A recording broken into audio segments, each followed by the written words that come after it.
Welcome to the deep dive. Today we're cutting through the noise surrounding one of the most anticipated and, let's be honest, high-stakes diplomatic moments in recent memory.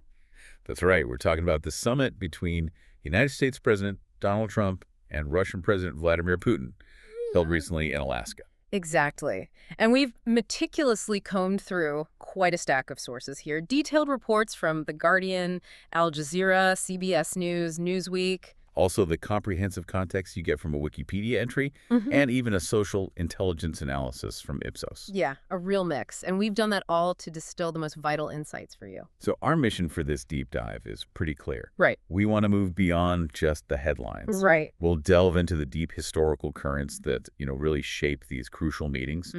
We'll dissect the often conflicting goals and the explicit demands of the key players involved. And analyze those reactions, the anxieties from allied nations, too. Absolutely. By the time we wrap up, you should have a much clearer understanding of what these talks might actually signal.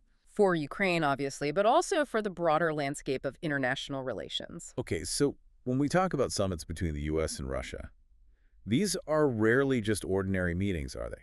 No, not at all. They carry immense symbolic weight, and often that weight is amplified by the location itself. That's a key point. Historically, especially during periods of, high tension, these high-level talks tended to happen on neutral ground. Right, third-party countries. You think back to the iconic Reagan-Gorbachev meeting in Helsinki in '86. Or George W. Bush and Putin's first meeting in Slovenia.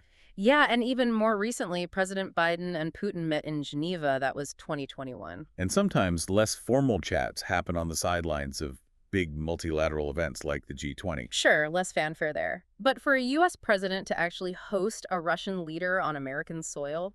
That's always been understood differently. It's seen as a profound gesture. Recognition, maybe even friendship. We saw it with Gorbachev at Camp David in 1990, right? Symbolizing that thaw in Cold War tensions. Or Clinton's meetings with Yeltsin in '94 and '95, clearly designed to show support. George W. Bush hosted Putin in Texas in 2001. Medvedev visited Washington in 2010. But then things changed after Russia's annexation of Crimea in 2014. And especially after the full-scale invasion of Ukraine in 2022. The very idea of a U.S. president hosting Putin seemed, well, for many people, utterly unthinkable. Unthinkable. Until, of course, President Trump's reelection. Indeed, and it's really against that backdrop that we see this clear, almost dramatic shift in U.S. foreign policy. Which culminates in this Alaska summit. Exactly. The 2025 Russia-United States Summit, scheduled for August 15th, 2025, at Joint Base Elmendorf-Richardson in Anchorage. And that marks the first time a U.S. president hosted a Russian leader on American soil since 2007. That's right, 2007. A long gap. Now, President Trump had campaigned with that very public promise, didn't he, to end the Russia-Ukraine war. The famous Day One line. The Day One line. Now, obviously, that didn't materialize immediately. But then there was that surprise phone call between Trump and Putin on February 12th. And that really seemed to kick off this new round of peace negotiations. It was followed pretty quickly by Secretary of State Marco Rubio meeting with Russian Foreign Minister Sergei Lavrov in Saudi Arabia. So the diplomatic wheels were definitely turning then. And Trump himself, he described his calls with Putin as constructive. He did. But interestingly, he also observed that Putin was, quote, tapping him along. Meaning what exactly? Like drawing it out? Yeah, deliberately drawing out the conflict, in Trump's view. He even publicly recounted telling the First Lady, I had a wonderful chat with Vladimir today. Right. Only for her to respond, apparently, oh, really? Another Ukrainian city was just hit. Wow. That really highlights the disconnect, doesn't it, between the diplomatic talk and the brutal reality on the ground? It absolutely does. And look, this summit wasn't just born out of diplomatic niceties. It also followed a period of escalating tension. Including some pretty blunt threats from Trump, correct? Right. Oh, yeah. He'd proposed that dramatic 100% tariff on countries doing business with Russia if a peace deal wasn't reached within 50 days. A deadline he then drastically shortened. To just 10 or 12 days, yeah. And leading up to Alaska, we also saw this heightened nuclear rhetoric flying around. Like what?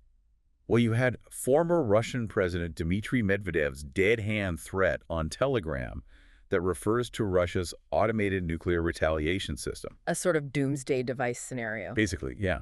Then Trump's response about moving nuclear submarines, Russia announcing it, no longer considers itself bound by that crucial 1987 Intermediate Range Nuclear Forces Treaty. The INF Treaty, yeah. That was a cornerstone of arms control. It really was. And then, adding to the tension, a U.S. nuke sniffer aircraft, one designed to detect nuclear activity, was seen flying near Russia's Kola Peninsula. Okay, so that's a lot of geopolitical chess, a lot of pressure building, even before they sat down in Anchorage. Definitely a pressure cooker environment. So, with all that going on, what were the key players actually hoping to achieve? What was President Trump's main goal for this meeting? Well, from President Trump's perspective, his stated mission, his public mission, was to bring peace to Europe once again by ending the war. Ambitious. Very. He even floated the idea of a potential second meeting involving himself, Putin, and Ukrainian President Zelensky, but only if the first meeting went well. Okay. And he publicly stated there would be, quote, very severe consequences for Russia if they didn't agree to end the war. Though he didn't specify what those consequences might be. No, he kept those specifics under wraps. But interestingly, he also conceded he couldn't guarantee convincing Putin to stop targeting civilians in Ukraine. He actually said that? He did. He said, I've had that conversation with him. So I guess the answer to that is no, because I've had this conversation. That's a pretty significant admission before you even start talks, isn't it? It is. It almost makes you wonder how any real progress could be made if you're starting from such different realities. Can these diverse demands even possibly align? Well, that's the fundamental challenge, right? If you look at it from Russia's perspective, experts suggest several core objectives were likely at play. Okay. President Putin would reportedly love to see the U.S. just stop its financial support for Ukraine. The aim there seems to be sidelining American power to more effectively, quote, prey on Ukraine. Mm-hmm. And framing Ukraine negatively. Yes. There's also a clear attempt to frame Ukraine as, quote, the villain in the conflict. And Russia's preferred sequencing is really crucial here. Sequencing, how so? They want to, and I quote, get the framework of the peace agreement settled and then talk about a ceasefire. Not the other way around. Usually a ceasefire comes first. Usually, yes. It's the typical first step in de-escalation.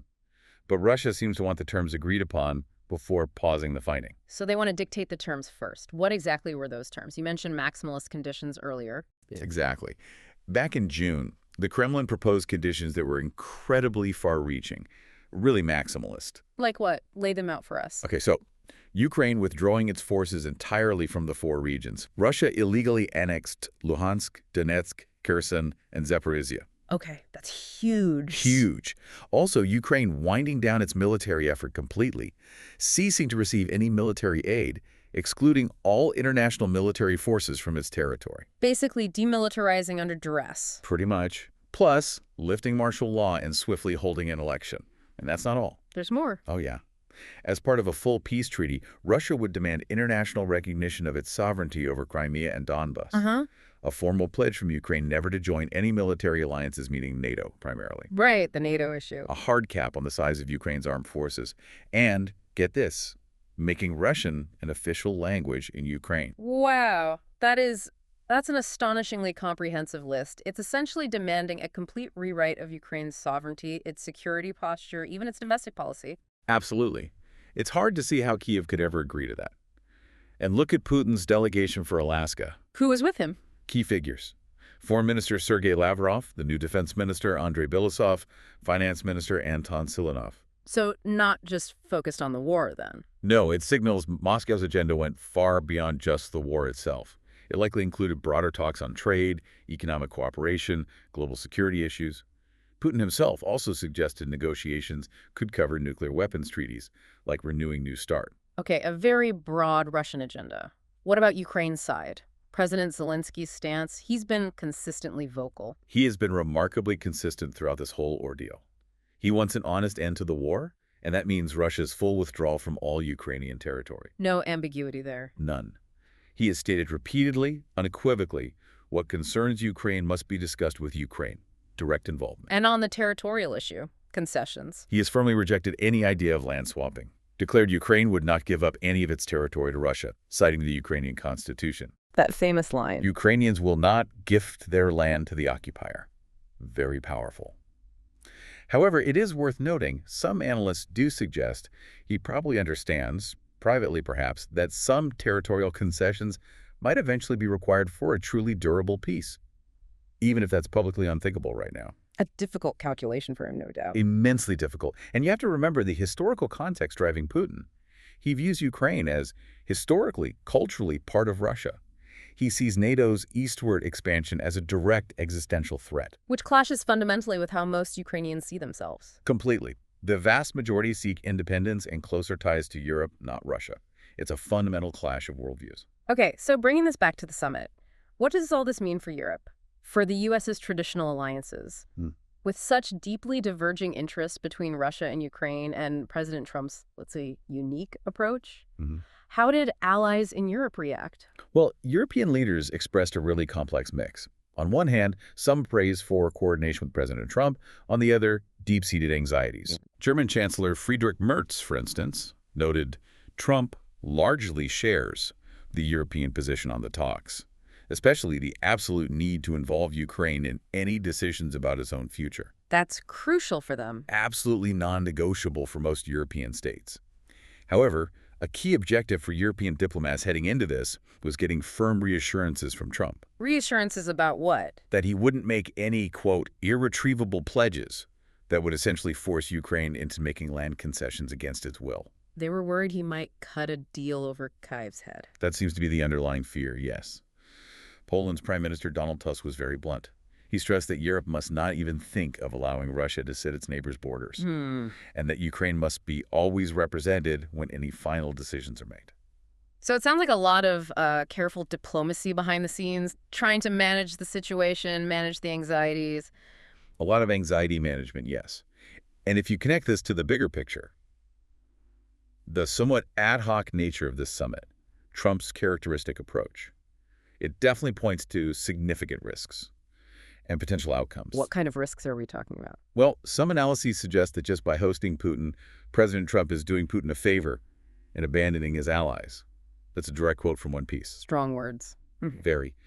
Some interpret this summit as the clearest sign yet of the realignment of the U.S., moving away from traditional democratic partners and perhaps leaning more towards the Kremlin. And there were concerns about Trump being alone in a room with Putin again, weren't there? Based on past experiences. Yes, absolutely.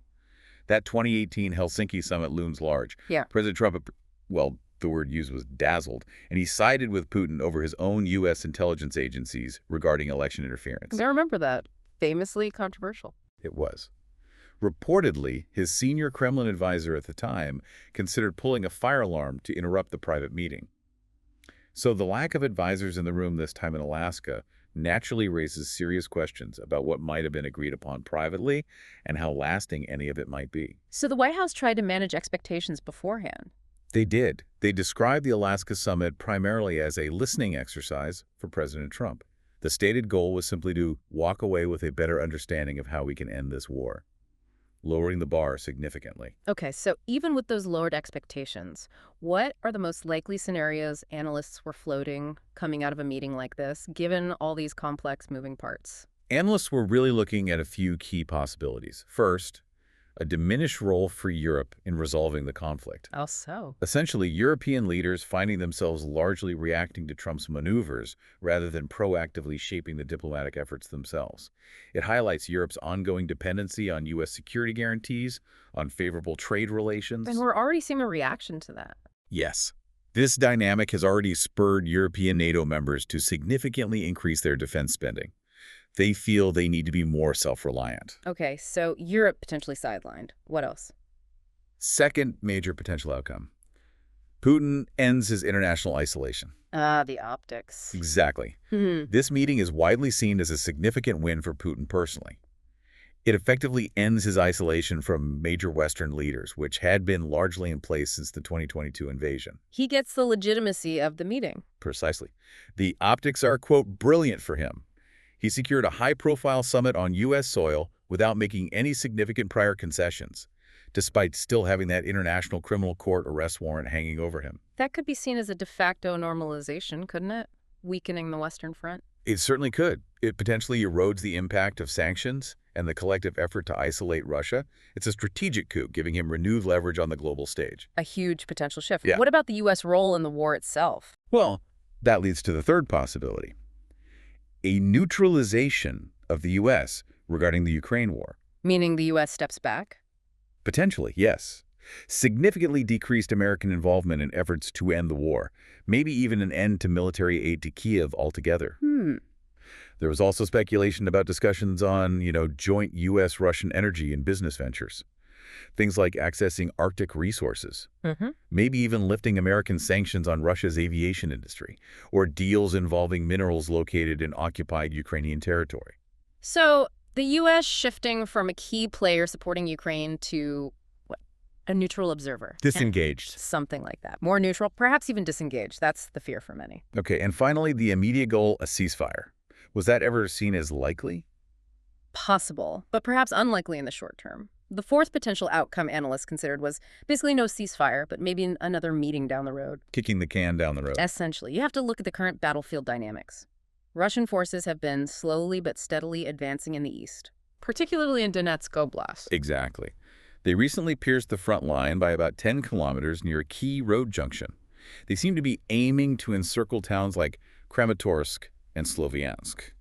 So Russia might feel it has the upper hand militarily? They might feel they have little incentive to compromise right now. They might believe their battlefield situation will only improve with time. So why agree to a ceasefire on potentially unfavorable terms? Right.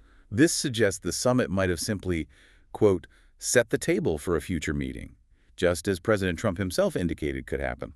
And the way the summit came together, quickly, sort of last minute. Yes, that impromptu and last-minute character has been cited by some analysts as an indicator of maybe foreign policy-making chaos. Which could benefit Russia. Which in turn could create, quote, extraordinary opportunities for Russia to exploit uncertainty or division.